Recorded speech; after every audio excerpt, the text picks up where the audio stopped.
Welcome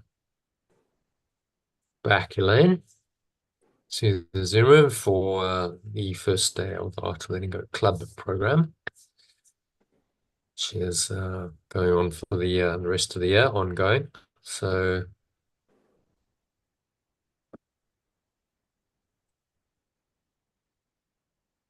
let's jump into today's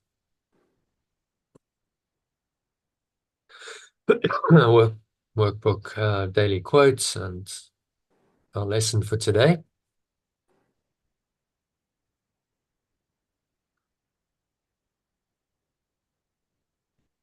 Yeah, so I'm just going to share my screen.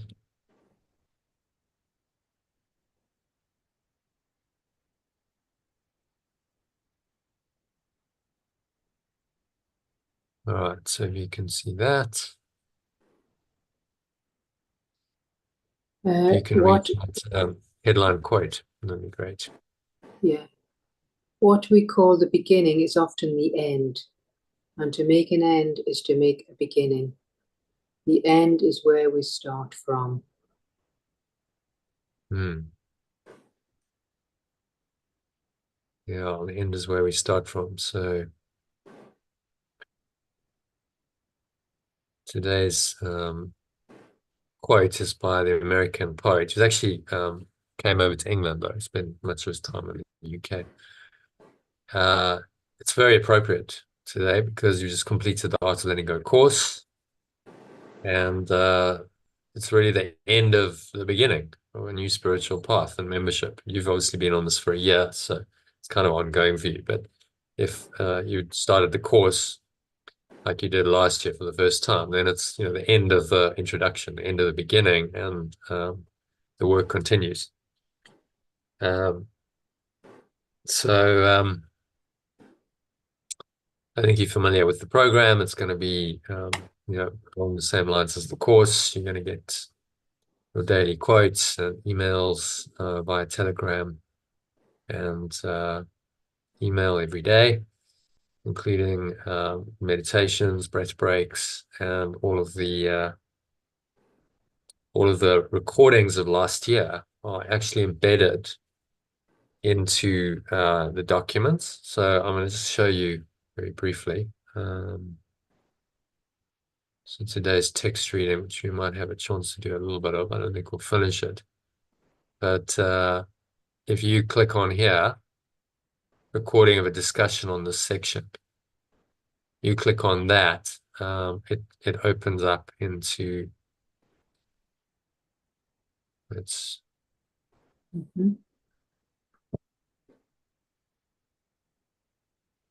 demonstrate.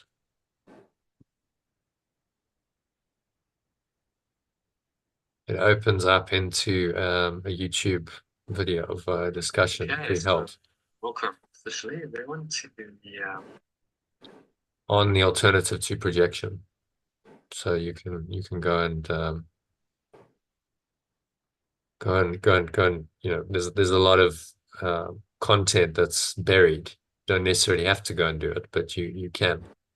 And you'll get these documents all translated with then summaries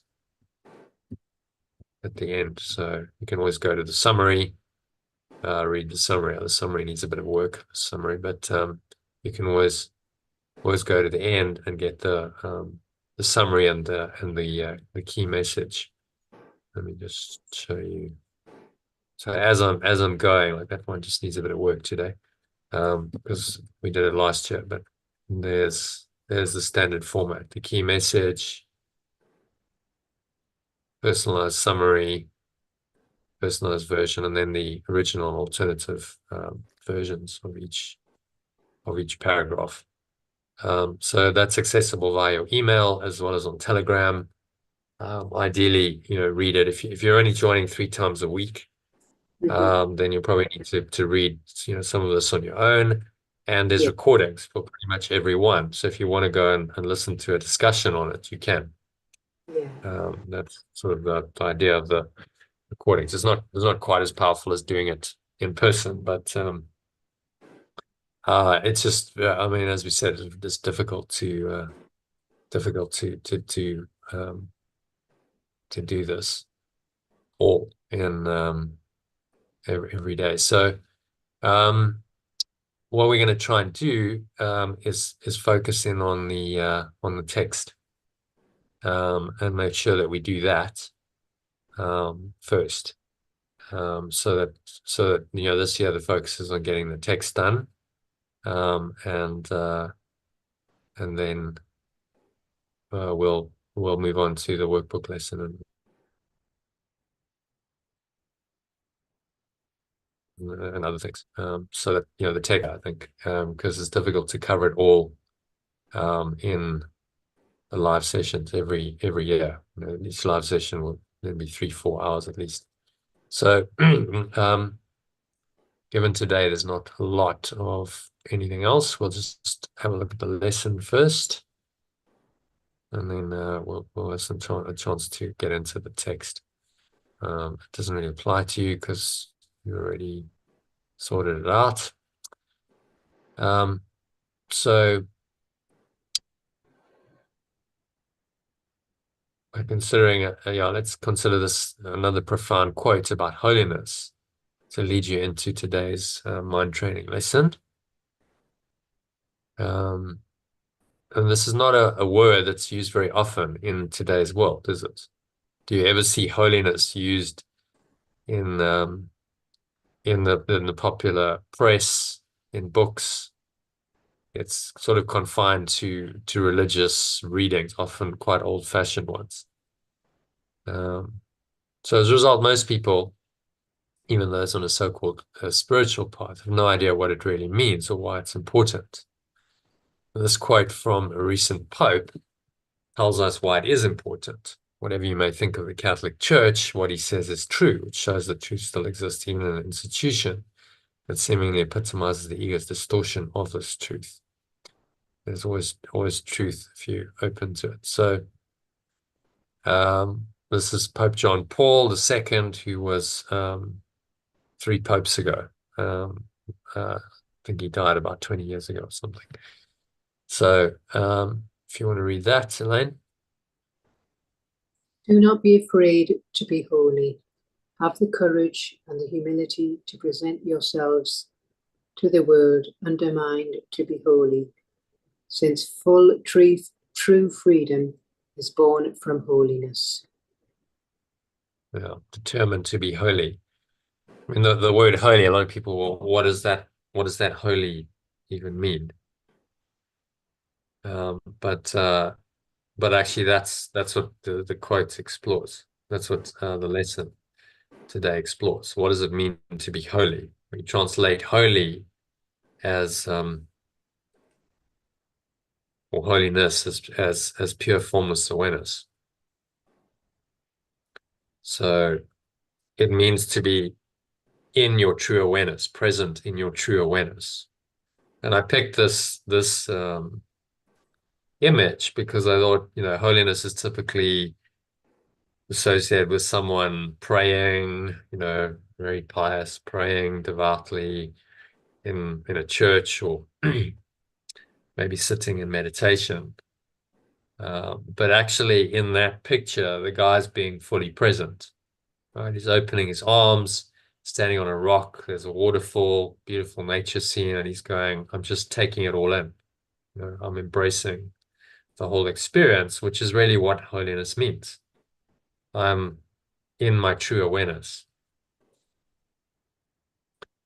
and fully present to that. And and then in that state, God is with you. You're living in the presence of the divine.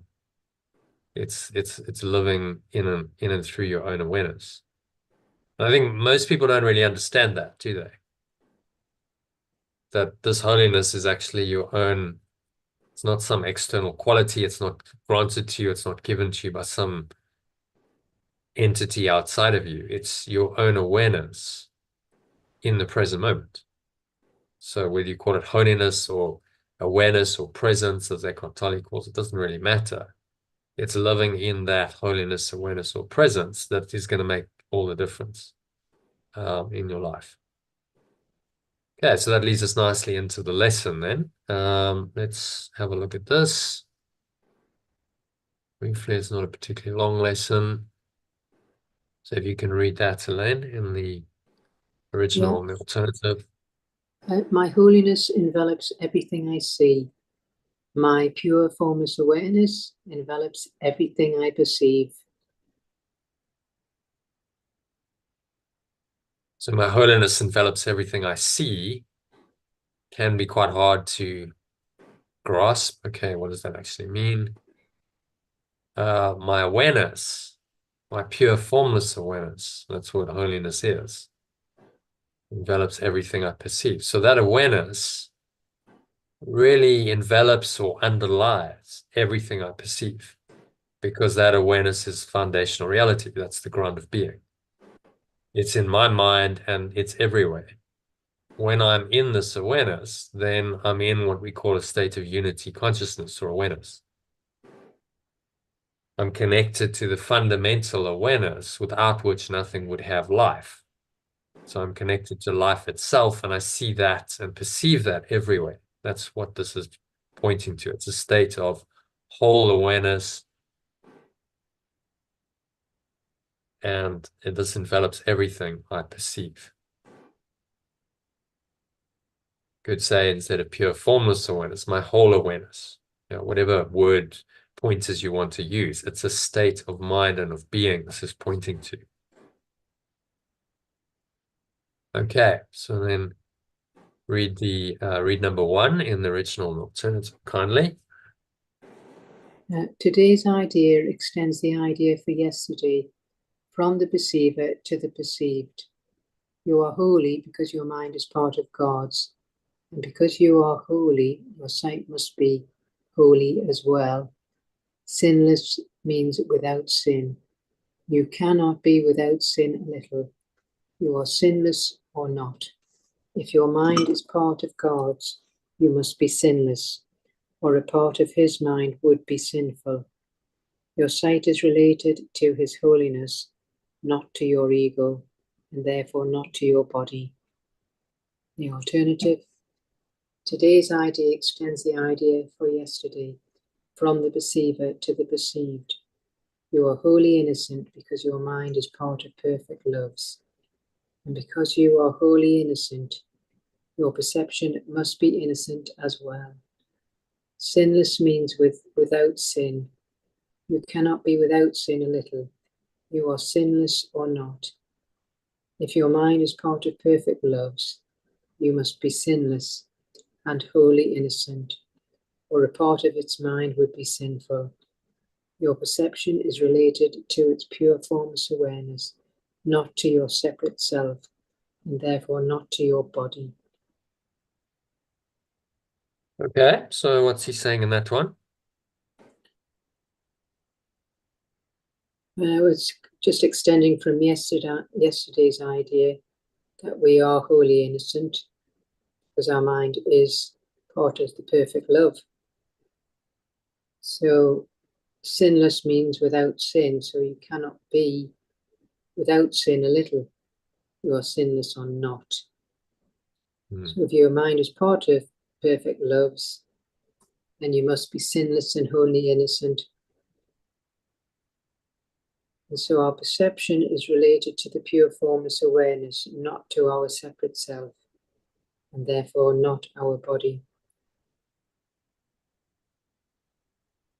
Yeah, so pointing us to a deeper awareness that's totally innocent, totally without sin. So I prefer using innocence to sinlessness. But sinlessness is stated as the opposite of negative. Innocence is purely positive.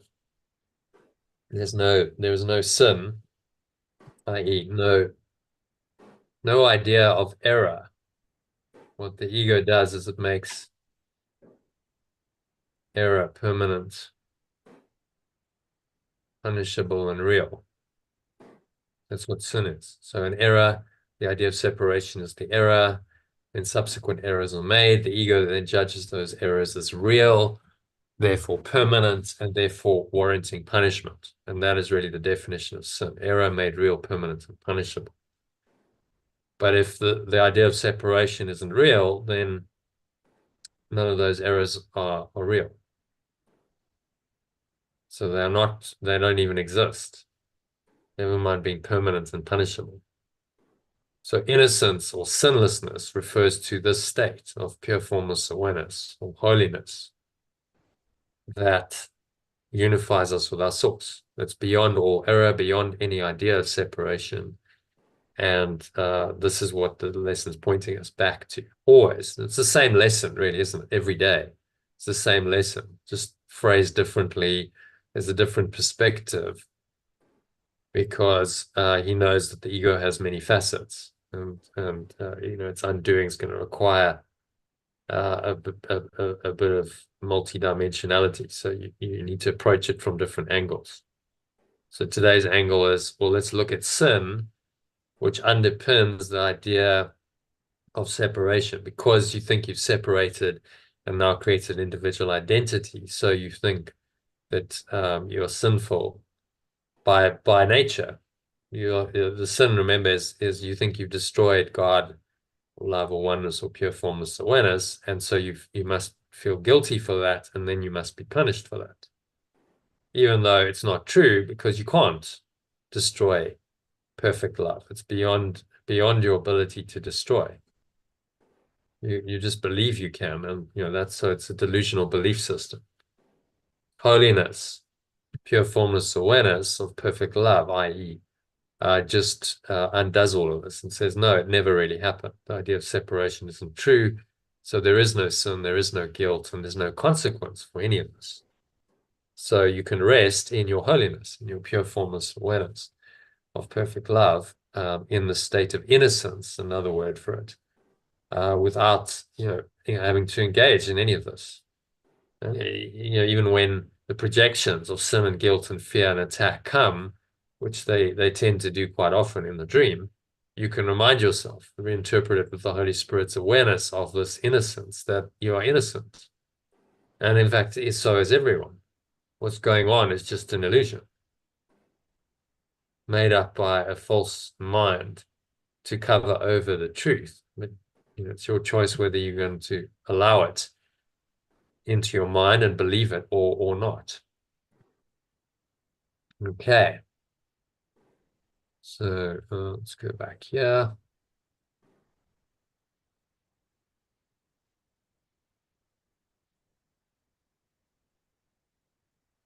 So any other thoughts on this? Sin, innocence, Yeah, no, it's and clear. holiness. Yeah, it's clear. Yeah. I think if you translate the language, holiness, into pure awareness, pure formless awareness, or whole awareness, if you prefer, it becomes much more understandable. Okay, it's not, holiness is, as I said, it's a very misunderstood word, and most people perceive it in a religious context, and it's often got quite negative connotations. Oh, the holier than thou. We've all heard of the holier than thou religious people who are very pious and holier than thou, but actually hypocritical. So it doesn't have a particularly good connotation. So change the language, make it into pure awareness, pure formless awareness instead.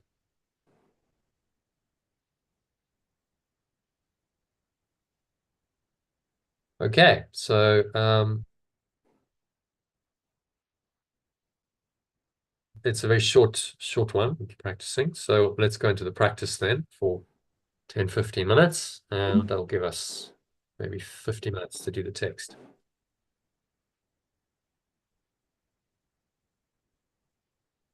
Okay, so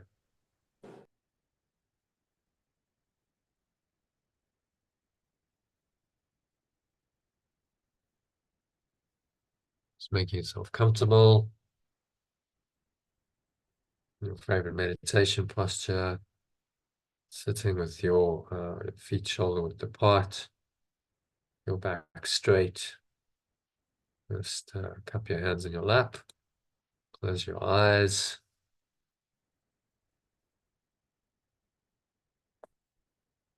And just start off by taking a nice deep breath in through the nose. So breathing in, Just noticing how the stomach rises and the chest rises. Subtle flow of air in through the nostrils. Pausing at the top of the inhale. Clench the sphincter muscle to lock the energy in. All this energy up your spine into your heart center. Draw it all the way up into the crown of your head. Pausing at the top of the inhale.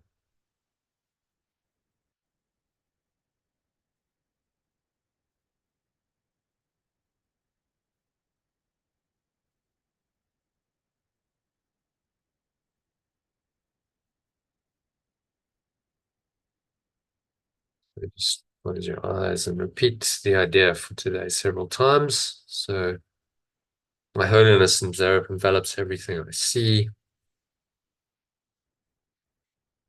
Or if you prefer the alternative version, my pure formless awareness envelops everything I perceive.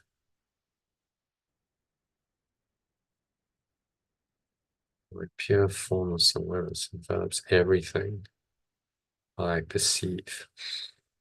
Breathe into that, feel into it. What's it feel like? What awareness is.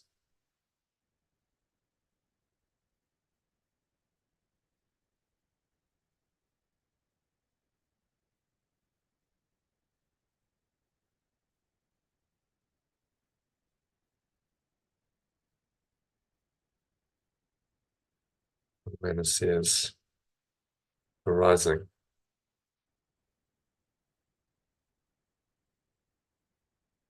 Apply the idea to any situations that crop up in your mind.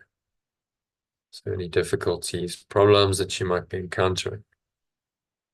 Remind yourself that my holiness or pure formless awareness envelops that situation, envelops the people in it. It is the awareness without which there would be nothing else, the ground of being.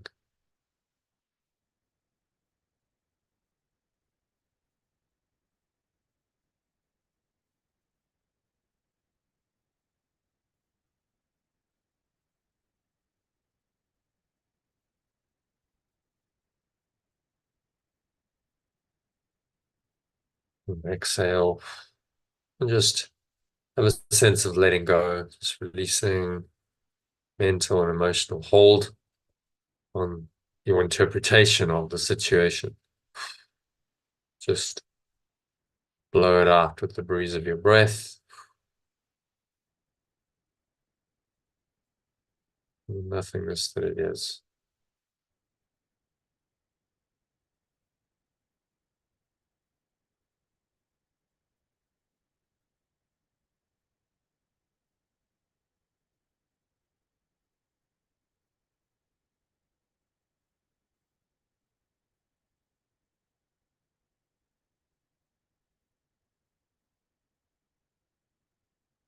So now you're going to open your eyes slowly and look quite slowly about you. Just applying the idea specifically to whatever you note in your casual survey. Say, for example, my holiness envelops that wall. My holiness envelops that rug or carpet. My pure formless awareness envelops these fingers. Look at your hand, your fingers. My pure formless awareness envelops that chair. Get a chair. My pure formless awareness envelops that body, which might be your own body if you're alone. My pure formless awareness envelops this pen, envelops this computer. And close your eyes and also repeat the idea to yourself. My holiness or pure formless awareness envelops everything I perceive.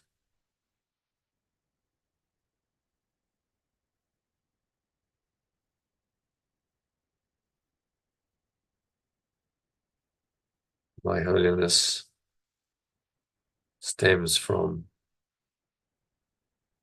God's holiness. From the holiness of perfect love, pure formless awareness is holiness. So from pure formless awareness of perfect love. So close your eyes again and just connect with the inner aspect of holiness.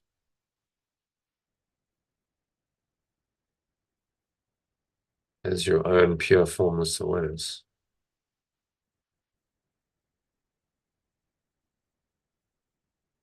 So this awareness is what enables me to really see truly.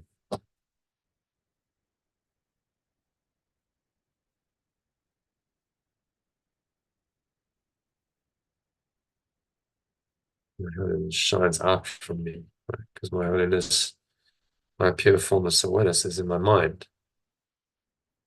So whatever I perceive is perceived in its light.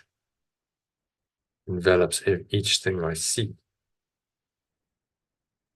So I bring into my holy, aware perception. And I see it aglow with this awareness. Same awareness as I'm perceiving it with is what it has.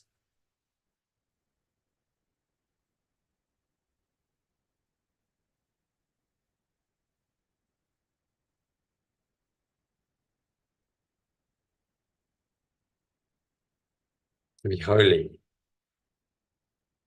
is to have a pure, untainted, saintly nature so radiantly pure and innocent that it partakes in the divine nature, right? It is pure awareness without any idea of the ego being the idea of separation.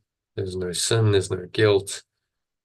None of the consequences of separation exist in holiness. So this holy nature, pure formless, the aware nature, inherently loves, blesses, extends, and unites with others, so acts exactly like the will of God. Because it's an extension of the will of God, which translated into alternative language could be pure formless awareness of perfect love.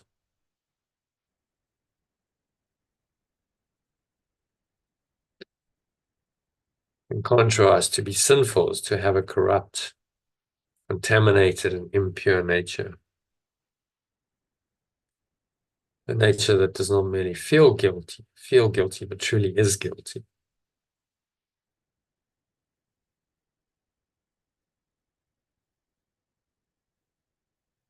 And this nature attacks and hates and withdraws from others for the sake of personal gain, and so acts directly contrary to the will of God, to the will of perfect love.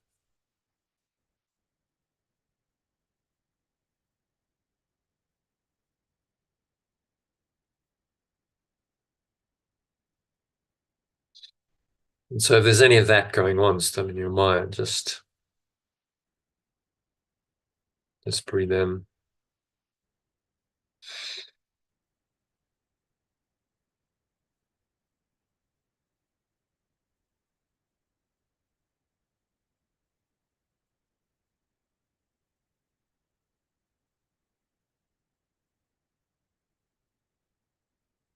And look at the hatred and the attack and fear, sense of separation, disconnection from others for personal gain, and whatever else is going on in your mind. You're wanting to see that none of this has anything to do with holiness or true awareness. So breathe in this awareness, inviting this sinless, innocent, perfect, loving awareness into your mind, into your heart.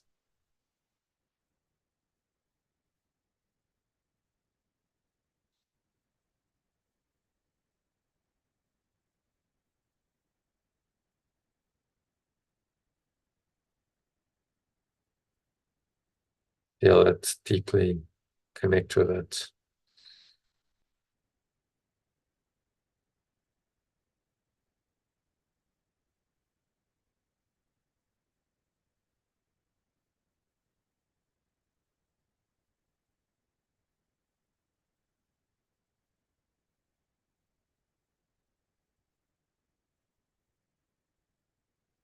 Embrace it and just rest for a couple of minutes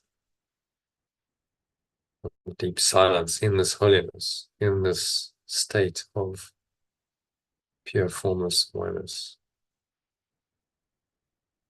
Pure formless awareness of perfect love.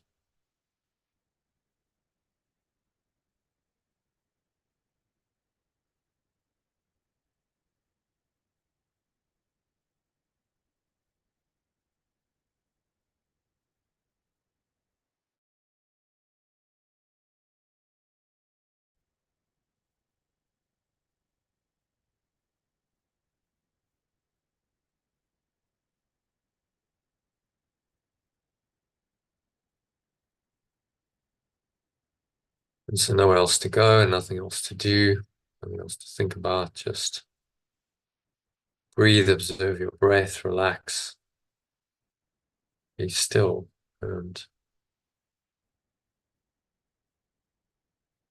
still know that I am God, says the Bible. Still know that you are this awareness, this holiness. Not sometime in the past or the future, but right now. Right now, this is your true nature and awareness.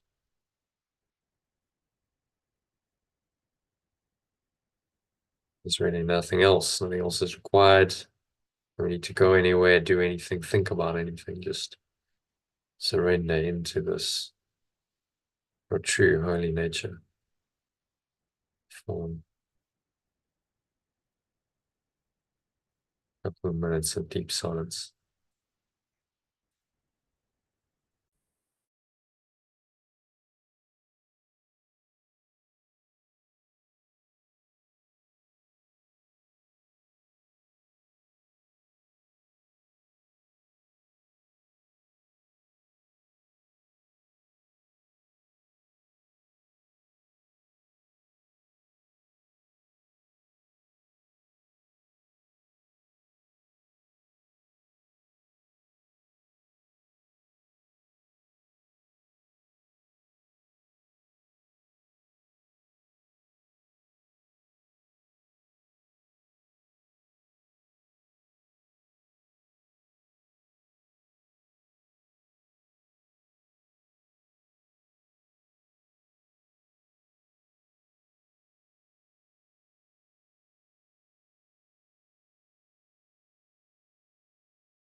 All right, so just gently coming back from this deep connected state into an awareness of your body and the breath, the senses and the world, And on the count of 3, you're going to open your eyes. So 1, just breathing in, noticing how the stomach rises and the chest rises. Subtle flow of air in through the nostrils.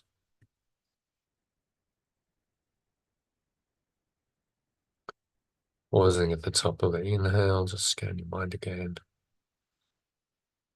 And just notice any thoughts, emotions, particularly anything that feels unholy. So negative, limiting, contracted, constricted, painful in any way, shape, or form. So just observe that, noticing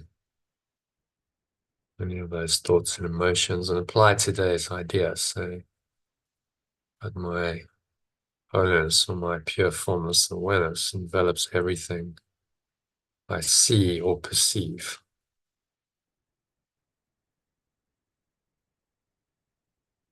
In this situation. And then breathe that light of true awareness of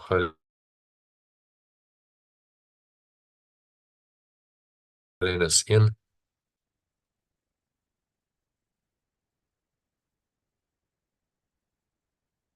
So every pore, every cell, every muscle, your body, every part of your mind, every fiber of your being is filled with this holiness, this pure formless awareness of perfect love. Breathe it in, embrace it. Feel any of that unholiness, the darkness, the limited awareness. Just being dissipated by this light of your true awareness. And to help it on its way, exhale. On the count of 2. Just exhale and blow it all away.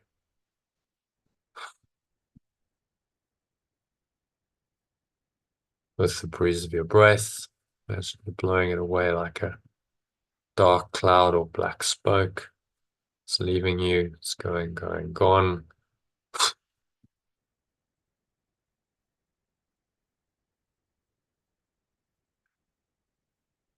Stomach into the spine.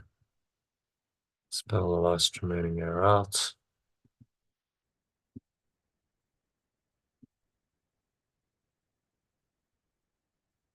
Just rest here for a few moments in this still calm, peaceful state. Notice the state of true awareness or full awareness or pure formless awareness, which is your holiness. And just anchor that state in and set the intention to stay here for the rest of the session and falling into your evening. So it is said and so it is done. And now on the count of 3, you're going to open your eyes. So just take a moment to look around. Just noticing various objects in the room, around you, whatever you look at. Say, my holiness or my pure formless awareness envelops this, and then name the object. And do that very casually, slowly, no rush. Don't select anything particularly or avoid anything. Just whatever your eyes happen to rest on. Look around, just casually mention it in your mind, then move on to the next thing. Do that for maybe a dozen objects. Just take a few seconds for each one. My holiness or my pure formless awareness, if you prefer alternative, envelops this wall. My pure formless awareness envelops this light. My pure formless awareness envelops this tablet, and so on. And just notice how you feel when you say that. Should feel calm, peaceful, and connected to this awareness. So now this awareness is perceiving for you. everything. It's extending through your perception into the world. This is what it means to extend. And so you live in this awareness. This awareness then becomes the foundation of your life, which is what it means to surrender to God. To live with God, or to be in the divine. All these words are really just pointing us to this deeper state of awareness, which then is in everything, that underlies every perception we have. And that is how you live a holy life.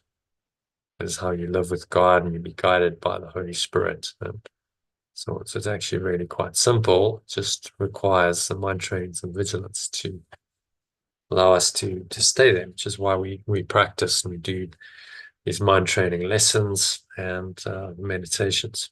And the trick is to carry on in this. So just top yourself up as often as you can remember. Every hour, you only need to take a few moments, remind yourself, my holiness, my pure formless awareness envelops everything I see. And if you have a bit more time, there's a 2-minute breath break you can listen to top you up as well. And that way you just keep connected to this awareness throughout the day. So that's why Yeshua recommends the both the longer form meditations and the shorter form ones. Okay, so that's meditation done, and finishes the practice of the lesson. All right, so shall we go into a bit of text, Elaine?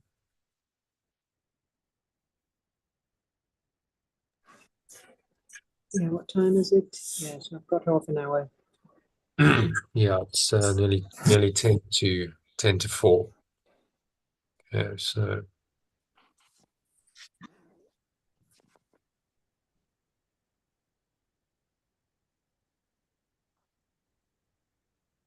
let me bring up the text. Reading. So this one, called the alternative to projection. So let me share my screen again.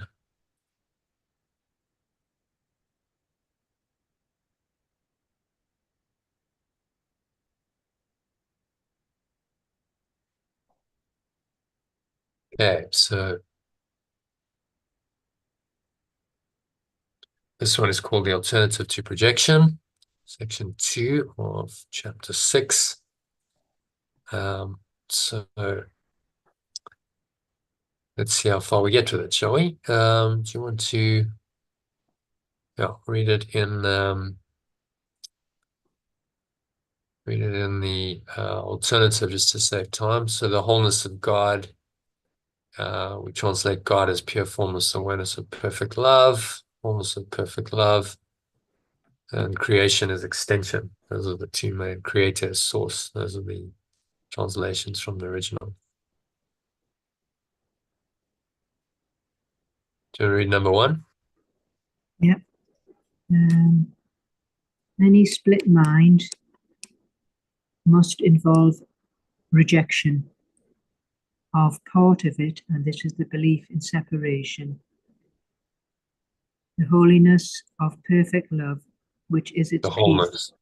Sorry, Yeah, the wholeness. Yeah, the wholeness of perfect love, which is its peace, cannot be appreciated except by a whole mind that recognizes the wholeness of pure formless awareness of perfect love's extension. Just the wholeness of perfect love's extension, we'll say. Recognize the wholeness of perfect love's extension. By this recognition, I know my source. Exclusion and separation are synonymous, as are separation and disassociation.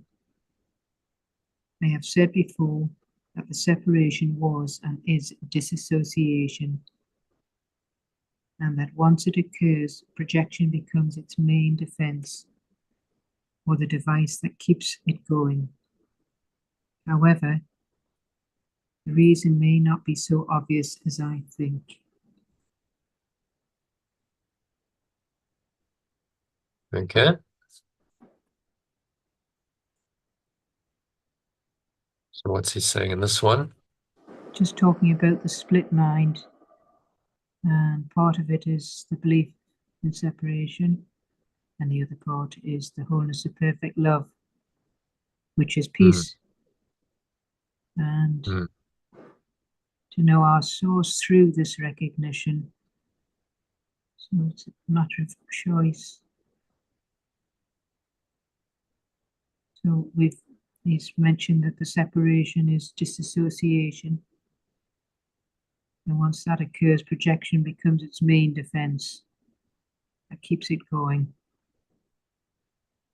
But it's not obvious. So we as we project think. out onto others. In fact, the whole illusion, anything external is a projection of the mind. So it's projected out of the mind, seemingly made real as an image. And then all of these images seem to trigger the thoughts and emotions that gave rise to the projection in the first place. That's how it works. So then we get caught up in the projections, and the projections become the key defense of the ego, because it keeps the whole system going. As it says, the device that keeps it going. So we've got to try and unwind our mind from this insane belief in separation, which projects out, then perceives that now all of this is outside of itself. It's being victimized by someone else and being, hurt and attacked and so on by someone else that's external to it. And then those thoughts and emotions are justified. But actually, those thoughts and emotions make up the ego, which have caused the world. They are the cause, not the effect. They just get triggered to arise. And around we go, in the cycle of projection and perception. We just keep going in that until something breaks it. And the only thing that's going to really undo that mechanism is this kind of radical forgiveness or letting go.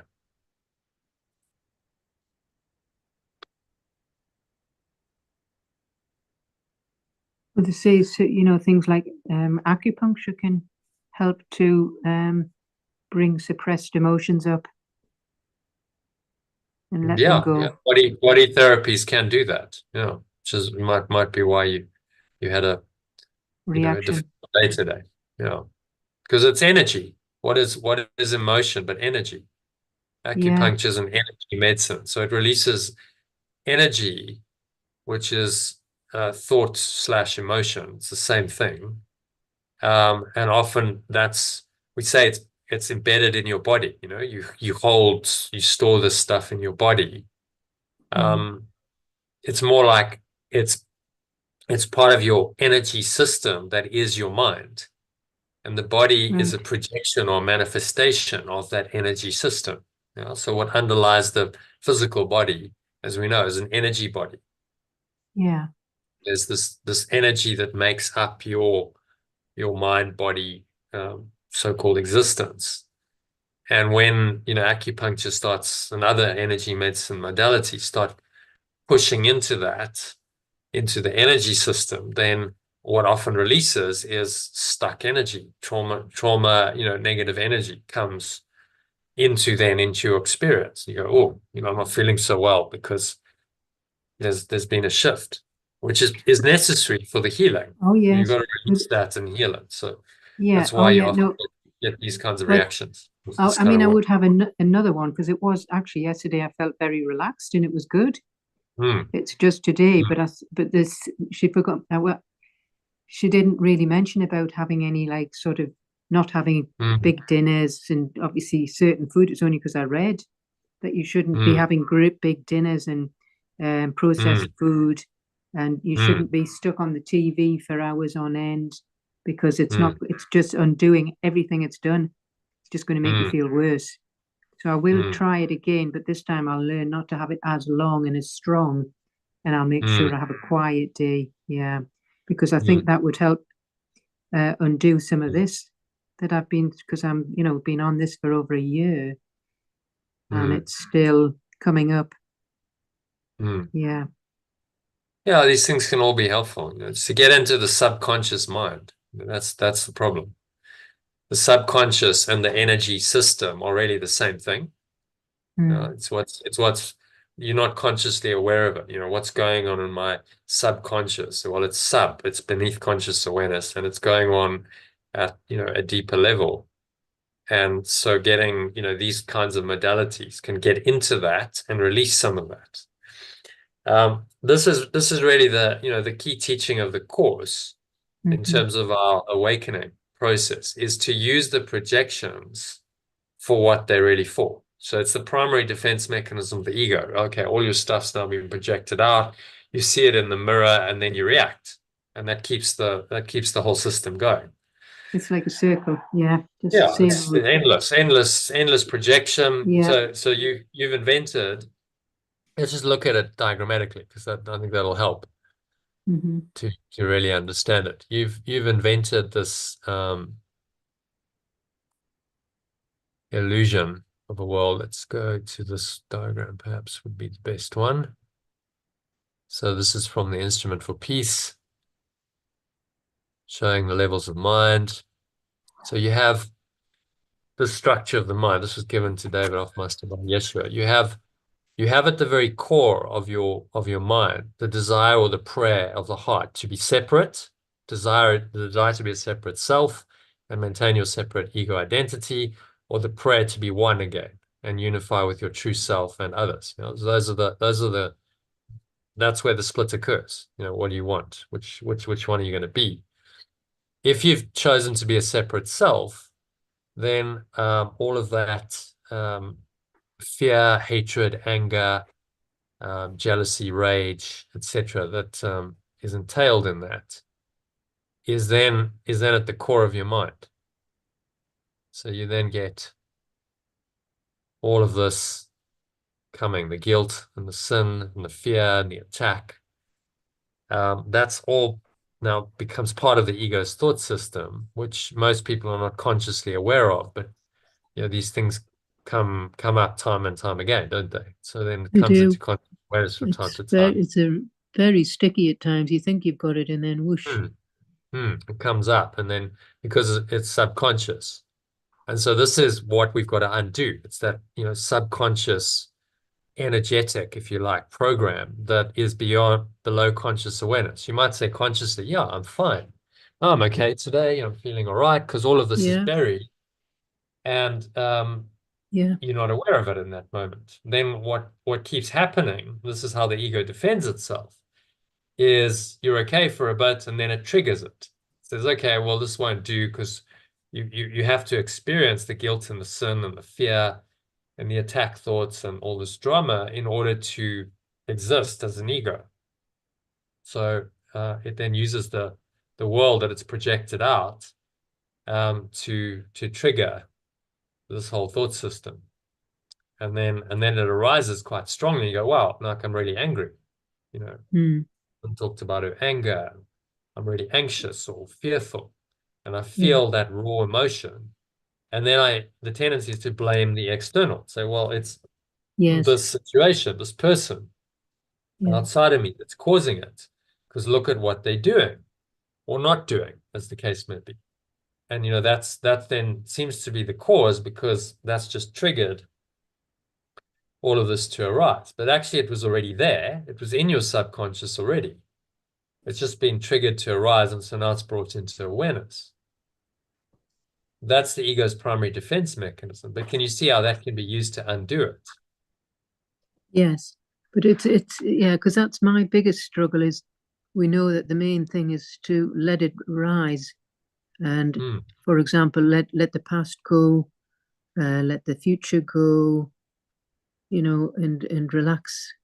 But it still keeps coming up. You know, so you bring it up. That's normal, Elaine. That's part of the process. Right, so it's not going to go completely. Yeah. It's part of the awakening process. All of that stuff that is in your subconscious has to come up, and you have to bring it into conscious awareness, which means you experience it. It's not pleasant when you experience these thoughts and emotions, is it? It can be very difficult, overwhelming. You're like, I'm not handling this. But all it is a thought and emotion. It's not going to kill you. You can just be No. aware of it. You know, that's the key now, is to be aware of it from this place of holiness or higher awareness or pure formless awareness. Be aware of it, and stay rooted in that awareness. Okay, well, what is aware of this pain coming up? What is aware of this negative thought feeling arising? That's always the question. And what is aware of it is beyond it. It's not governed by that. It's not limited by that. It's an awareness that transcends, those limiting thoughts and emotions. And that, that's the way to undo it. Because that awareness then automatically reinterprets it. Okay, well, if I'm able to see this from a higher awareness, I can't be it. Bless you. Excuse me. Thank you. Bless you too. I cannot fully be it, can I? If I have this awareness. Yeah. And so the course's process is not to say, oh, this shouldn't be happening. It's to say, no, it absolutely should be happening. The stuff should come up. The projection and perception mechanism of the ego is designed to trigger it. So let's go back here just to have a look at it visually. So all of this is now embedded in this core belief system of the separate self, and it projects it out. It's all projected out. The beliefs, the thoughts, the emotions that make it up are projected out, and they then create certain situations to happen, which you then perceive with your senses, and you go, these are real. And they're happening from outside of me, but actually they've been projected out of you, out of your mind. So they're actually, the real cause is within you.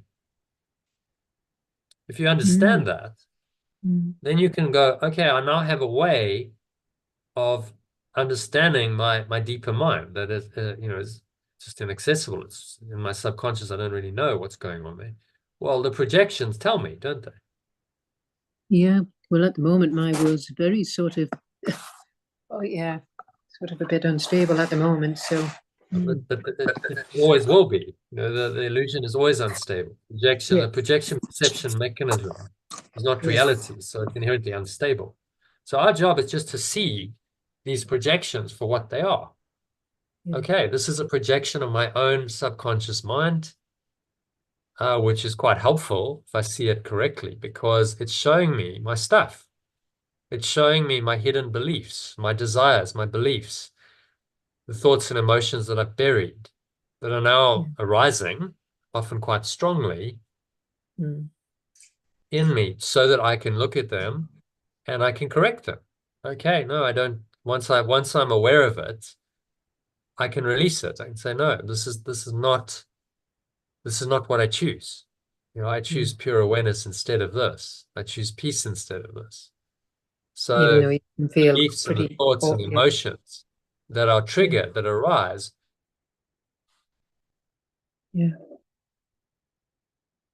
which are like the ego's defense mechanism, let go of, which is then how you correct your mind. So you start going from the surface level of perception and all of the desires and fears that dominate that on the ego level, and you start going deeper into emotion. And I think what you're hitting now is a level of emotion, which is uncomfortable. It's not comfortable to go into those deeper emotions, because they don't always feel good. They can feel terrible.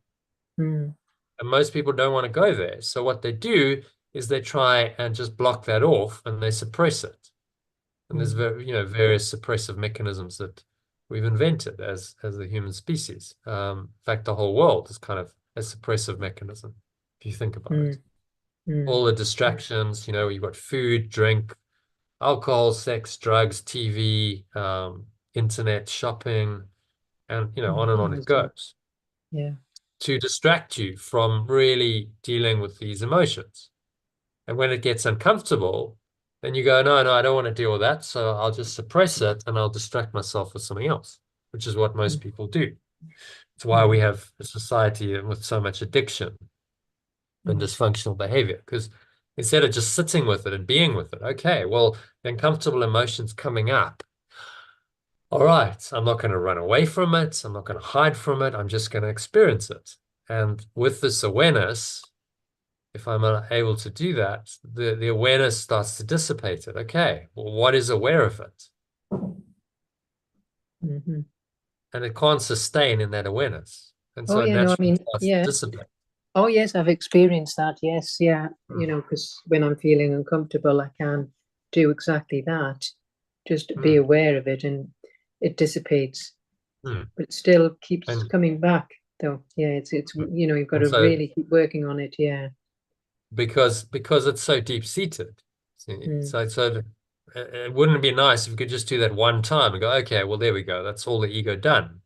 Mm. But it's very persistent. It's deeply entrenched in our psyche. Look at what it's done. It's created an entire world of projection. It seems to be real. It's created bodies. It's created everything here. Okay, this thought system has some power, Yeah. only because we've given it that power.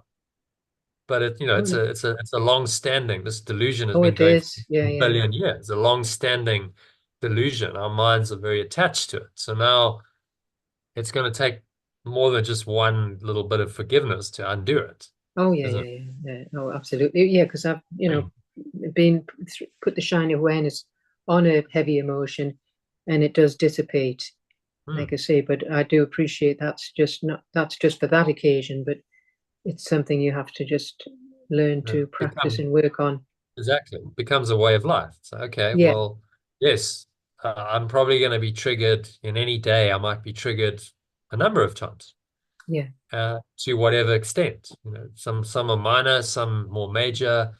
Um, so I expect that. All right. Well, that's how this process works. I was hoping to do the things like the acupuncture The so that ego it would, triggers me. I say that yeah. it's not true. But you do sort of like these other therapies, like what do you call him? Adi Shanti. His wife's an acupuncturist, and he had an awful time going through his awakening. But he found that acupuncture helped him, so that's why I thought, well, I'll give it a try. Well, But it seems it to can have help. brought, Yeah. but Can it's help. made it bring it up quite fiercely. Yeah. Because that's what a good healing modality will do. It doesn't suppress, it brings Right. it up to the Whereas I was light of hoping, your awareness to be healed. I was hoping. Well, yesterday I was very relaxed with it, but it seems Mm. to be today that I'm all Mm. turbulent. Yeah, yeah. So it's strange. Well, it stirred things up a bit. So then, that's actually what you want, to heal. Yeah, yeah. You want the ego to come up, and so you Because can it's the same release old stuff. Yeah, same old stuff. them Yeah, all stuff. So yeah. all these healing modalities, that's all they're really doing. They might stir the stuff up. It comes up into awareness, and it can be difficult when it does that, because you've got to experience it. Yeah. But in the experience of it, you can then make a conscious choice. You go like, do I want this? Do I like this feeling? Do I like how this makes me feel? No, I don't. This is not what I want. This is not what I choose. I'm willing to let it go. That's the only choice you can make. Okay, I'm willing to let the Even though whole it can be, like Dave, for example, his lower back is excruciating at the moment. But not that he's doing this practice, but in those cases, that's a difficult one as well when it's really unbearable pain in the body. But I guess. But that's coming from a deeper, psychological pain. That's years. That's years of suppression that then eventually comes out, often in physical pain, chronic physical pain like that.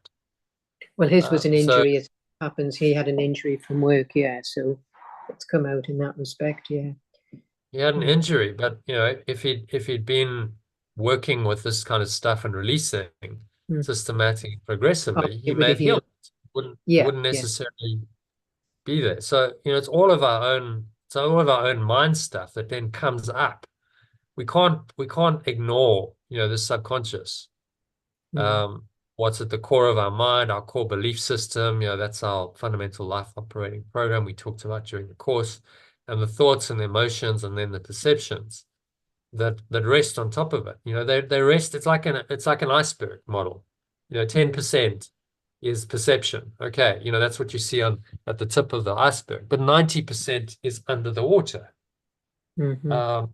And that's where the danger lurks for ships, because they see the little tip of the iceberg, but hang on, there's this monster underneath there, and they So, for crash into that. example, so your situation with this landlady, has been, obviously extremely unfair. That's your projection, isn't it? Yeah, absolutely.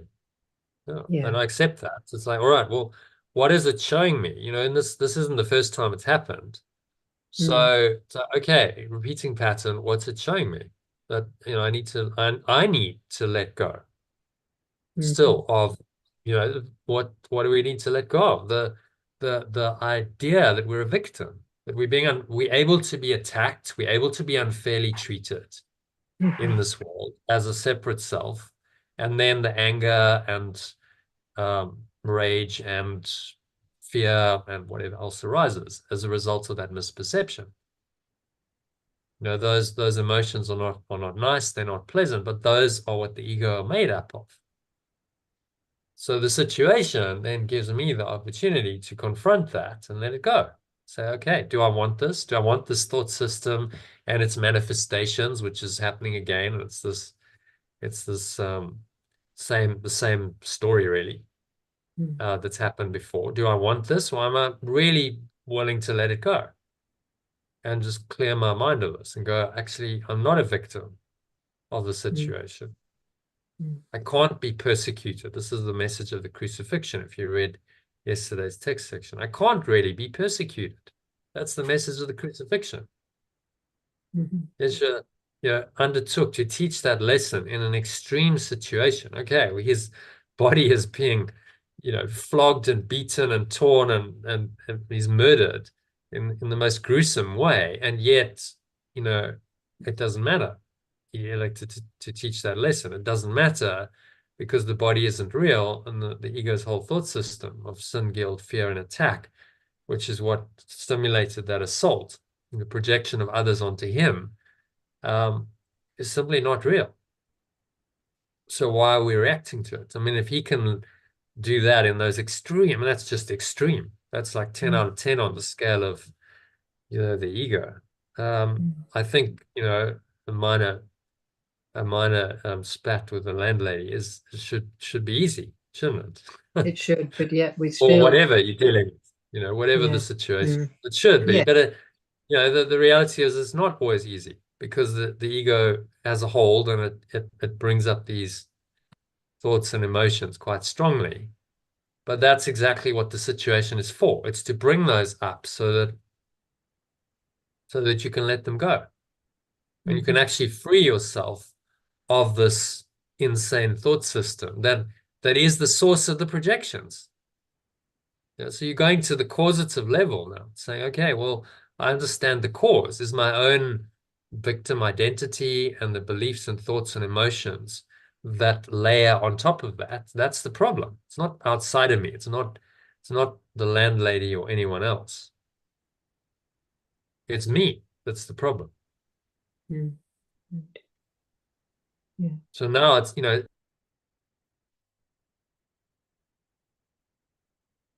although it's tough, because you got to I can do something about it because it's in my own mind. It's my own stuff. Okay, well, I can make a choice to let that stuff go. That's all the Course is saying to us. That's all Yeshua's teaching. You can choose again. You don't have to keep believing in this false self and playing out its beliefs, thoughts, and emotions and perceiving incorrectly. You don't have to keep doing that. You can make another choice in every situation. The choice to perceive it correctly means that you are undoing the emotion, thought, belief, and the desire to be a separate self, and you only want to be the true self, the Christ in the situation. That's all. That's your only desire. To be who I really am, and to extend the love that I really am in the situation to the other person. Whether they're ready to receive that or not is another matter, but that's not really your responsibility. Your Mm. responsibility is to correct your perception, drop the emotions, the thoughts, and the beliefs on which your faulty perception rests. The perception of I'm being victimized here, I'm unfairly treated and I'm angry as a result. That's the perception. But underneath that lies emotion. Okay, there's anger there, possibly even rage, hatred. There's a thought system of I've been hardly done by, how dare she? There's a belief in my own separate identity as a victim of the world. I'm unworthy of love. I'm a victim of the world. And it's all playing out, you see, on the level of form. But if you can see it with this kind of clarity, then you don't have to believe in it. Like, okay, well, that's what the ego wants me to believe, but I don't. I don't believe in any of it. It's just a story. It's made up. It's part of the dream. And the only point of it is to hook me in to this insane thought system and try and get my mind to identify with this so that I deny my true awareness, my true self and pure formless awareness of perfect love. That's the whole point of the ego's game. Do you see? So I mean, this gives you a higher perspective and it gives you a way of dealing with it that transcends the ego. And that actually goes to the root cause Yeah, I mean, it's of the something that would problem, be, which I is in your mean, own mind. yeah, for me, And then, yeah, I mean, what a wonderful state of mind to be in, eh? How wonderful, wouldn't it?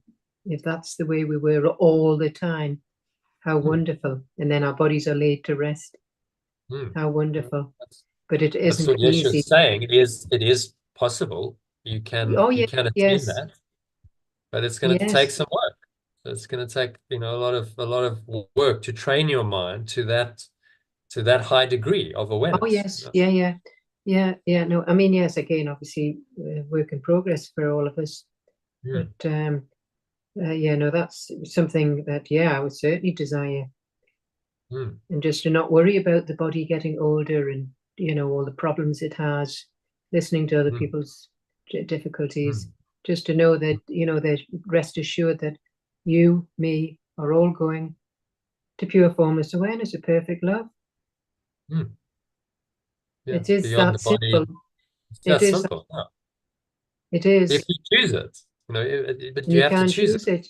And at You moments, can choose. yeah, no, I can, but it does have a little sneaky way of creeping in. There's a pain here, or you're very tired, whatever, and it just has a knack of really creeping in, and it's rising above the aches and pains. That's the number one, isn't it? All the decrepit Well, body. all pain, all of this, belief, thought, emotion, and perception, is a defensive layer around the ego's core structure, which is a belief in a separate self and that it's guilty and it's sinful, therefore it's unworthy of love, and then it Pain, projects suffering. that out. Yeah. Pain, suffering, sickness, misery, death, and so on.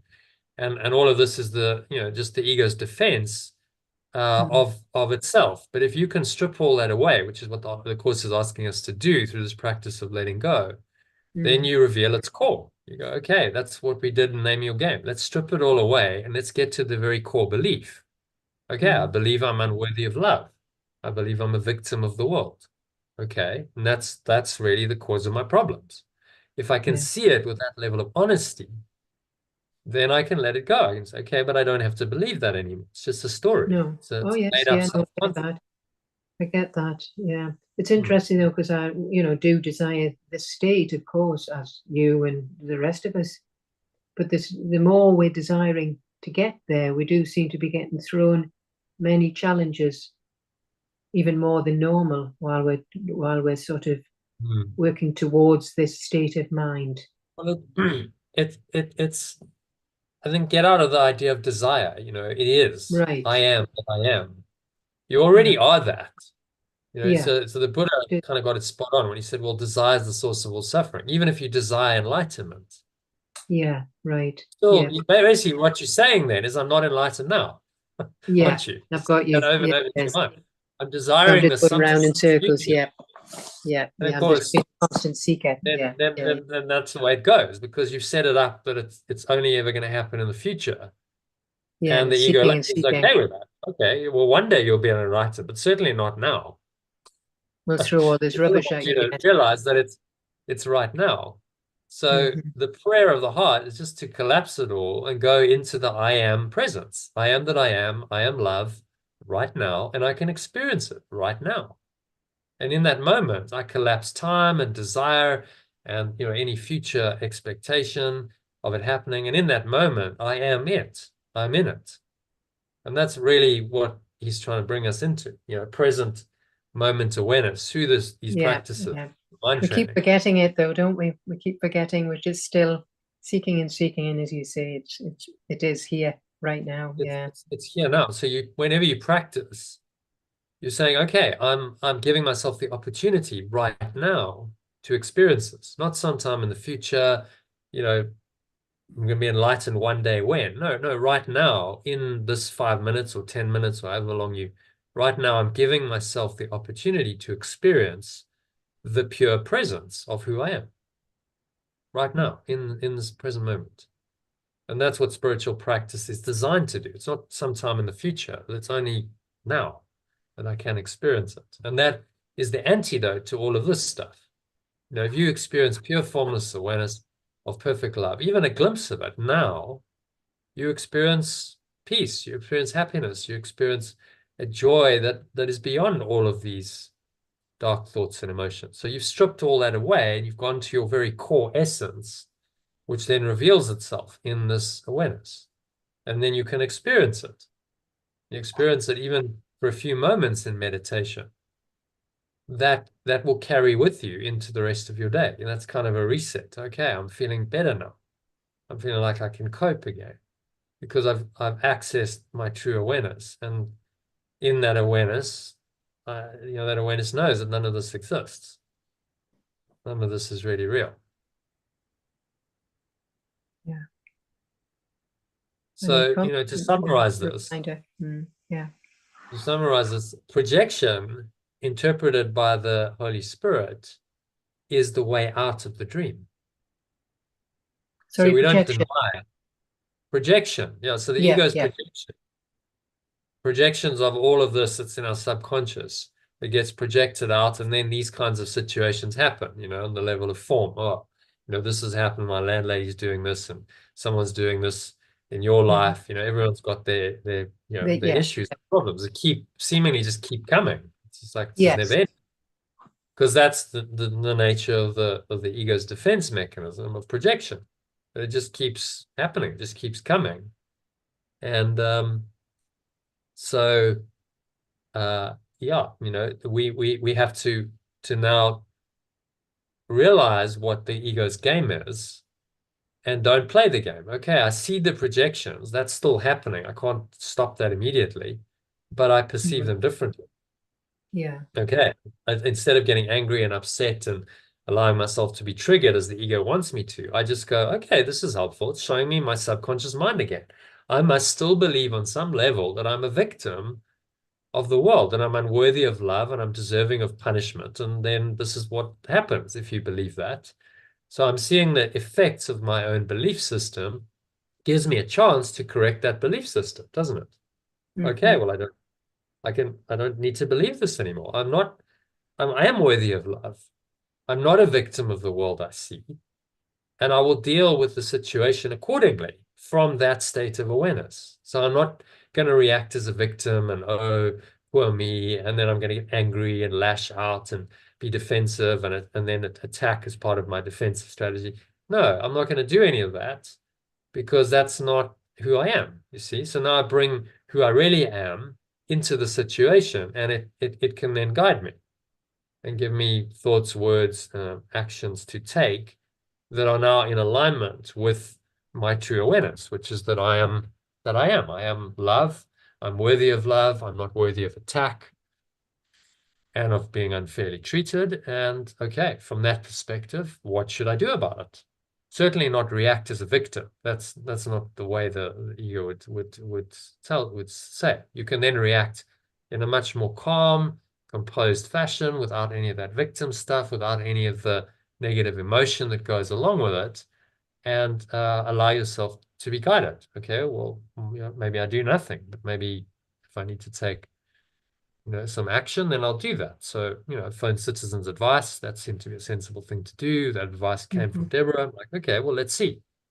Let's see what the options are. Let's approach it calmly, rationally, non-reactively. I haven't messaged her at all. And trust. Okay, the guidance will resolve this in the right way. Because I'm not buying into the program. The problem is if you buy into the program that's caused it in the first place, all that situation does is reinforce that belief system. And then it's being used by the ego to condemn you to hell, basically, to a helpless, enervated little life. And so then the outcome can't be good on the level of form. It's likely to be a negative outcome because that's what the ego wants. It wants to keep you in the belief that you're a helpless, enervated little life, a victim of the world, and that limitation, lack, loneliness, suffering, and death are inevitable. That's what it wants you to believe. It's a pretty grim thought system, really, when you think about it. It is. Like, when you expose it like this, like Yeshua has done in A Course in Miracles, you have to see anyone, who then sees it right-mindedly, which eventually you will, has to see that this is not what you would choose. No one in their right mind would choose this. No. It's completely insane, and it has no hope of ever getting better because of the nature of the thought system. So all you can really do is choose to let it go, as and when it arises, and that then becomes your practice. Or you get stuck in the diverts of, like you say, shopping and whatever it is. But I think enough. You know that's not going to work. None of that stuff's going to do anything. So as you go deeper in your spiritual path and awareness, you go, that's not going to work. So let me just cut to the chase here. I'm just wasting time. If I try any of that stuff, I'm just wasting time. I actually have to face this. I have to confront my ego as it arises in the projections, and do this work of undoing it through the radical forgiveness or letting go, and just get really focused on it. That's all I've got to do. And if I can do that, then I'm on my journey and I'm awakening.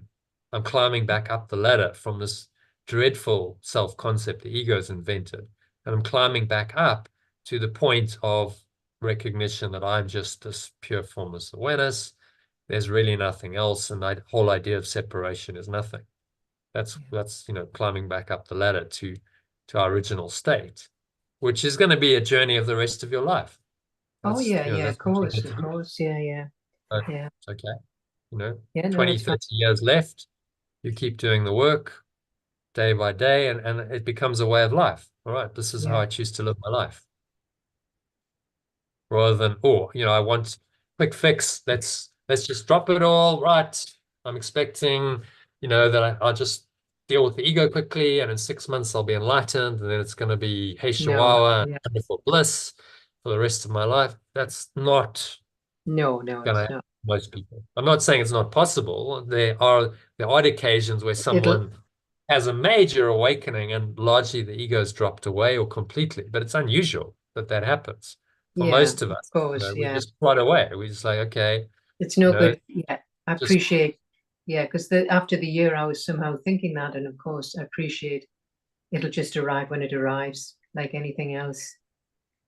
But, and you probably won't even know. It's just like, well, actually, I'm just much more peaceful than I was 10 years ago. And it's just been a gradual, process of undoing the ego and being able to find more peace more quickly, not reacting as much.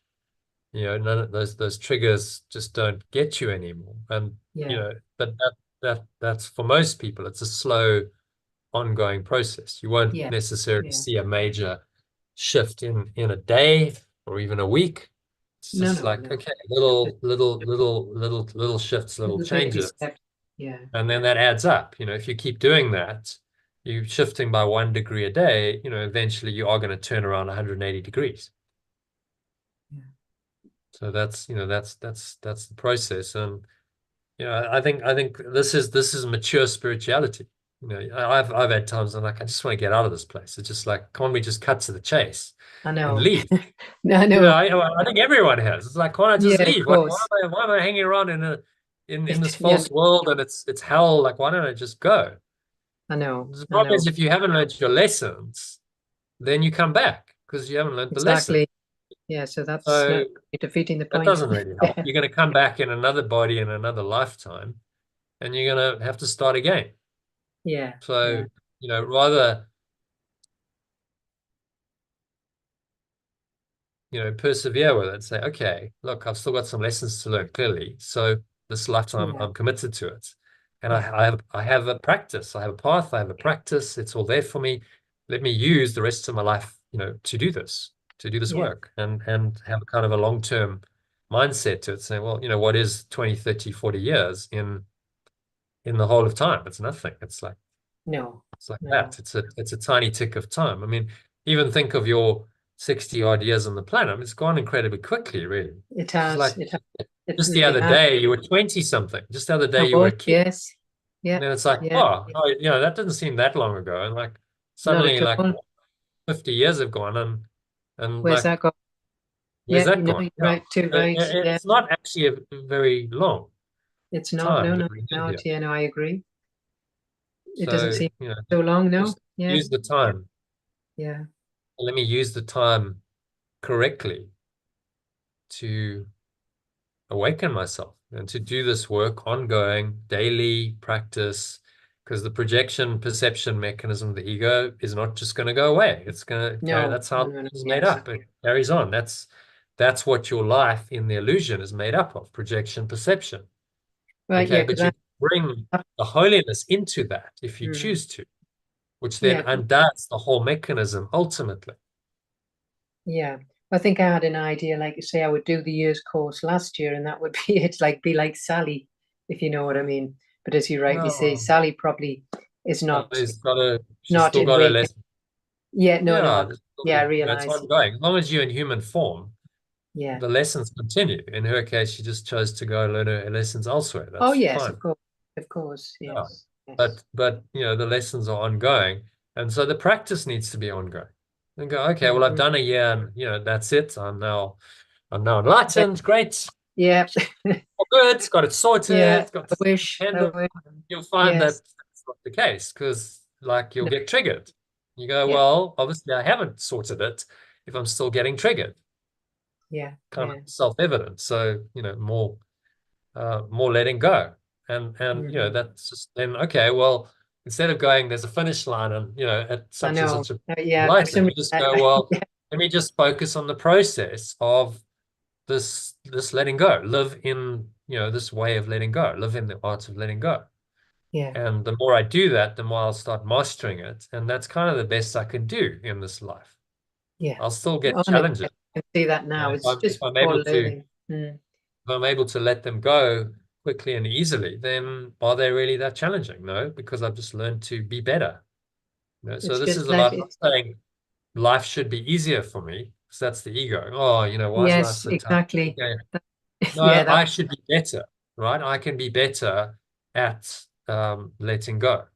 that's So right. Yeah, let me get cracking on that. Let me focus on that. Let me improve my own, you know, ability to let go. And that's what we practice for. Every day you train that so that you get a little bit better, you're more prepared for, you know, the inevitable ego challenges. And as you practice it, you do get better. And then sometimes you yeah. go, well, I feel like a beginner again because I'm still Hmm. stuck in this stuff. But at least you have the awareness, you see. You're not a Yes, beginner, but yeah. you have the awareness to go, okay, I see it, you know, and it's just like, And I do. I'm Yeah, yeah, no, stuck I in the do. ego again, but at least I know that I'm stuck. So therefore I'm not fully stuck because there's an Yeah. awareness that I'm, you Oh know, no, I've felt that it where I've had beyond. strong emotions come up and I've just sort of said, you know, just awareness, Hmm, show me, and it quietly dissipates. So, I certainly have experienced that. So yes. hmm, So yeah, yeah, hmm. yeah, Okay. yeah. Well, that was very short, but Oh I yes, think yeah. it's good because one paragraph was enough to kick off a whole Very interesting deep conversation. conversation. So Yeah, well, yeah, it's just read the rest. interesting. Yeah, Yeah, it's very profound stuff. Projection, it perception, is. Oh gosh, look at and the time. read the rest in your own I- time. And Yeah, I was also just going to say I'm going to be late. Actually, I'd better, I'm going to have to dash. Sorry, didn't yeah, realize the so do I. time. Yeah. Yeah. Okay. Thanks very much again All for right. your. So Elaine, tomorrow, just briefly, Oh yeah. Mm-hmm. we can leave tomorrow. You're only on 3 a week because it's Gabriel's Yes. birthday. Yeah. No So problem. Yeah. well, Shall if we we leave can just tomorrow? Yeah. park it tomorrow and then do Wednesday instead. Well, Yeah. Wednesday. No, I'm traveling on Wednesday. I'm flying, so I won't be able to do Wednesday. Okay. All So I right. could either So do tomorrow or Friday, yeah. because Thursday Thursday? I'm doing birthday. Oh, I might not be able to do Thursday either because of the birthday. Tuesday and Friday are Okay. best for me. So Right. So we could do Gabriel finishes school at 3:30, so we could do an afternoon then. yeah, Tomorrow afternoon, but sort of earlyish. So we need to be finished by 3:30. yeah, Is that okay? could do that. Yeah. Yeah. So can we start at 12:30? Yeah, we'll do that. Yeah, Okay. All right. perfect. That's And great. then and it's Gabriel's birthday. Of course, Friday yeah. will also be difficult because it's his Friday's his gonna be. party. Might be able to He's do doing part of Thursday. Might be able to do part of Thursday. Yeah. So let's do Thursday then. Yeah, Friday's his birthday. So Yeah. birthday party and kids lifting and Oh, all of sorts. course, So right. So Thursday, do it Thursday, in the yeah. afternoon All or right. something because it's a birthday. Yeah. Yeah. Right. So tomorrow Okay. at Tomorrow 12:30. 12:30. Yeah. Yeah. Okay. Thanks very much, Jono. Namaste. Okay. Namaste. Bye. Bye for now. All right. So that's a wrap for today. Thank you to Elaine for joining. Very interesting conversation. If you'd like to join us in our next masterclass, go to theaolg.com. You can join us in the Zoom room. I'll talk more about the program and you can participate in one of these sessions. Also get a 3-week free trial of the Art of Letting Go program valued at £100. So